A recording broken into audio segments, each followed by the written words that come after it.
안녕하세요 여러분, 성공합시다. 우리나라는 남존 여비 사상이 좀 있죠. 여전히요. 과연 남자는 여자보다 우월할까요? 남자는 여자를 지배해도 될까요? 오늘 성경의 남녀 창조의 비밀을 두심으로 우리가 어떻게 서로에 대해서 대해야 하는지 알려주시거든요. 오늘 클리어하게 한번 정리해보면 좋겠어요. 게다가 그 안에 가정의 비밀, 구원의 비밀까지 있으니까 오늘 그 모든 것들을 클리어하게 한번 정리해보면 좋겠어요. 자, 16절. 주 하나님이 사람에게 명하셨다. 동산에 있는 모든 나무의 열매는 내가 먹고 싶은 대로 먹어라.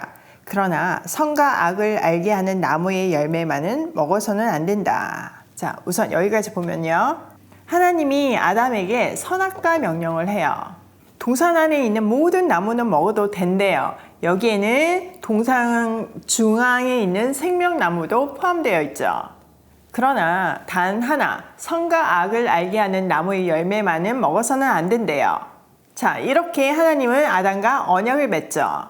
자, 보통 언약에는요, 그 언약의 그 시행 여부에 따라서 복과 저주의 요소가 있잖아요. 여기서는 선악을 알게 하는 열매를 따먹었을 때는 반드시 죽는다고 말씀하셨어요. 즉, 명령에 순종하냐, 불순종하냐에 따라서 생명을 유지할 수 있는지 아니면 죽게 되는지가 결정되는 거죠. 사실 오늘 우리에게 주신 말씀도 마찬가지예요. 우리가 말씀대로 살 때 살 수 있고 말씀대로 살지 않으면 죽잖아요. 그런데 우리는 여기서 질문이 생기잖아요. 왜 선과 악을 알게 하는 나무는 먹지 말라고 하셨을까요? 이것은 바로 통치권에 대한 순종을 의미해요. 하나님의 명령대로 따먹지 않음으로 해서 아담은 나는 하나님이 지으신 피조물이야 라고 고백하는 거죠. 하나님이 아담에게 우주 만물을 다스릴 수 있는 통치권을 주셨잖아요. 그런데 그 통치권을 주신 이가 하나님이심을 기억하라는 거죠. 그것을 선악과를 따먹지 않는다는 약속을 통해서 보여주라는 거예요. 이것을 통해서 하나님은 사람을 기계적으로 관계하지 않으시고 힘으로 강압적으로 관계하지 않으시고 자유의지를 주심으로 인격적으로 관계하신다는 것을 알 수 있어요. 자, 선악과에 대한 더 자세한 이야기는 3장에서 나누도록 할게요. 자, 18절. 주 하나님이 말씀하셨다. 남자가 혼자 있는 것이 좋지 않으니 그를 돕는 사람, 곧 그에게 알맞은 짝을 만들어 주겠다. 하나님은요, 남자가 혼자 있는 것이 좋지 않으니까 그에게 알맞은 짝을 만들어 주시겠다고 말씀하셨어요. 그럴 수밖에 없는 것이 사람은 하나님의 모양과 형상대로 만들어졌잖아요. 근데 하나님은 우리로 존재하세요. 삼위일체 하나님이신 거죠. 그러니까 사람도 그 모습이 있어야 하는 거예요. 한 분이시지만 세 위로 존재하는 그런 유니크한 공동체적인 존재가 될 수밖에 없는 거죠. 하나님 닮았으니까. 또 우리는 이 말씀 속에서 남자의 짝인 여자는 돕는 배필의 역할임을 알 수 있어요. 자, 여기서 짝으로 번역된 네게드라는 단어는요, 정면 혹은 앞이라는 뜻으로요, 서로 마주 대하고 서 있는 짝을 의미해요.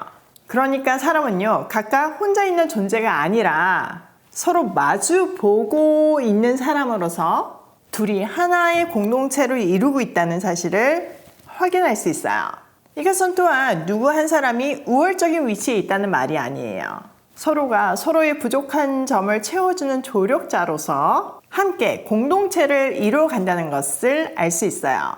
또 여기서 혼자 있는 것이 좋지 않으니는요, 부정적인 의미가 아니에요. 하나님 나라는 언제나 미완성에서 완성으로 나아가잖아요. 여기 지금 사용된 단어가 로토브인데요.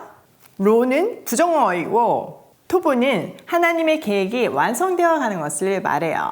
즉 그것이 선이고 마지막 날에 완성될 하나님의 계획이 아름다운 완성품이 되는 것이 토브인 거죠.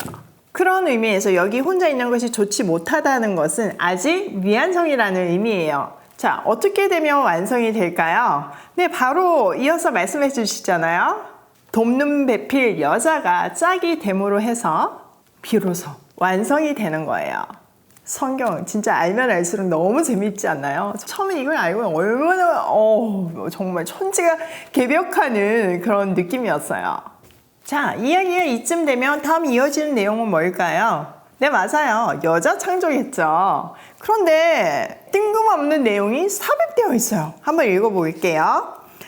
19절, 주 하나님이 들의 모든 짐승과 공중의 모든 새를 흙으로 빚어서 만드시고 그 사람에게 이끌고 오셔서 그 사람이 그것을 무엇이라고 하는지 보셨다.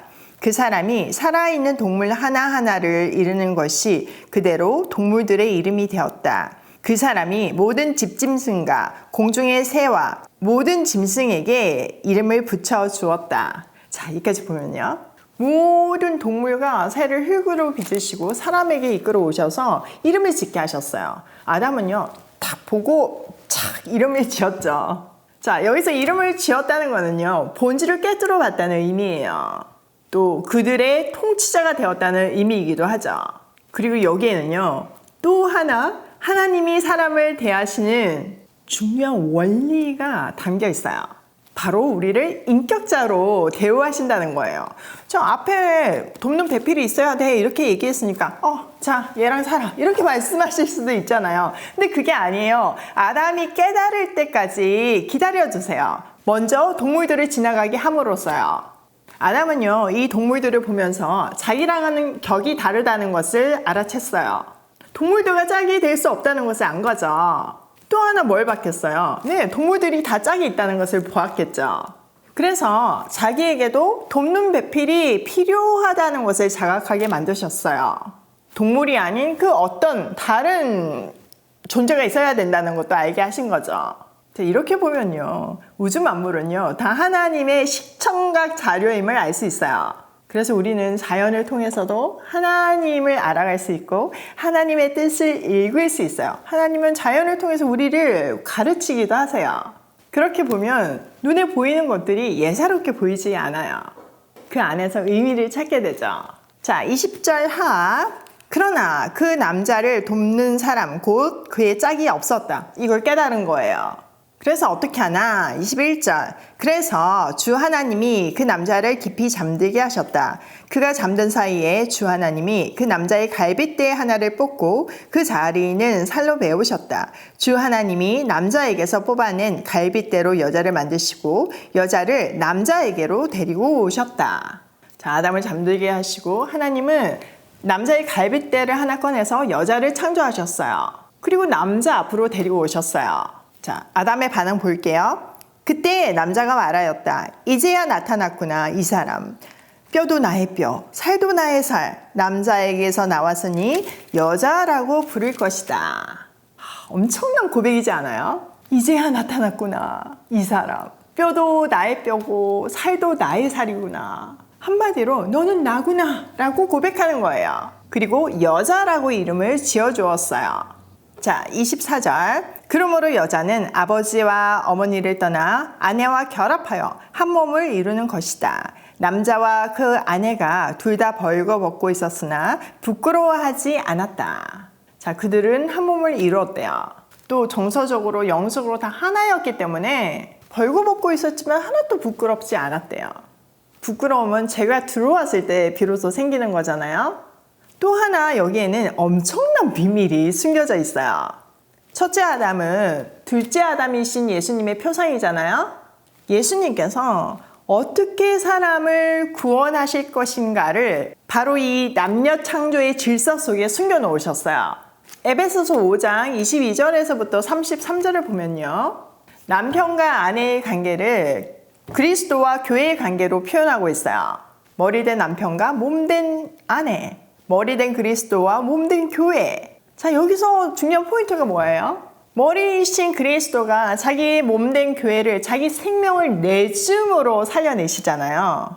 가정도 마찬가지라는 거예요. 아내에게 너는 나다.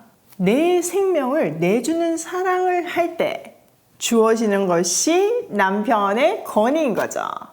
이 남녀 창조 속에 있는 남자 여자의 질서는요, 생명을 내준 사랑이 전제되었을 때만 그 권위가 부어지는 거예요. 그러니까 세상이 말하고 있는 남성 우월주의가 얼마나 잘못된 것인지를 보여주고 있어요. 자, 오늘 내용을 우리 삶에 한번 적용을 해보면요. 첫 번째, 하나님은 우리를 인격자로 대우하신다. 너무 감격이지 않아요? 우리를 강압적으로 억지로 시키지 않으시고 자유의지를 주심으로 선택하게 하세요. 그리고 이해를 못할 것 같으면 시청각 자료를 사용하셔서 보여주심으로 납득하게 하시고 왜 그래야 되는지 안 다음에 실행하게 하세요. 이것은 우리가 자녀 교육에도 적용해야 하는 방법이에요. 자녀 교육뿐만 아니라 사실 회사에서도 모든 관계 속에서 이게 이루어져야 되는 거죠. 두 번째, 본질 규명의 능력을 회복하자. 죄로 인해서 사람은 망가졌어요. 우리 인식 체계도 망가지고 그 영적인 거, 도덕적인 게 다 망가졌잖아요. 그러니까 정확하게 본질 규명이 안 되는 거예요. 또 망가지는 우리가 만지는 것마다 망가뜨리고 있어요. 너무 슬픈 현실이죠. 우리가 말씀으로 다시 새롭게 태어남으로 다시 성경의 원리로 리셋함으로 이 본질 규명의 능력이 회복되어요. 같이 회복하실 거죠? 세 번째, 남자와 여자 창조 속에 숨겨진 인류 구원의 비밀을 알자. 교회의 남편 되신 그리스도가 목숨을 내준 사랑을 하실 거라는 거를 이 남녀의 창조 질서 속에 숨겨 놓으셨어요. 진짜 어메이징 하지 않나요? 오늘도 나를 한 사람으로 자녀로 대우하시는 아버지의 말씀대로 세상을 살아가며 고고싱해요.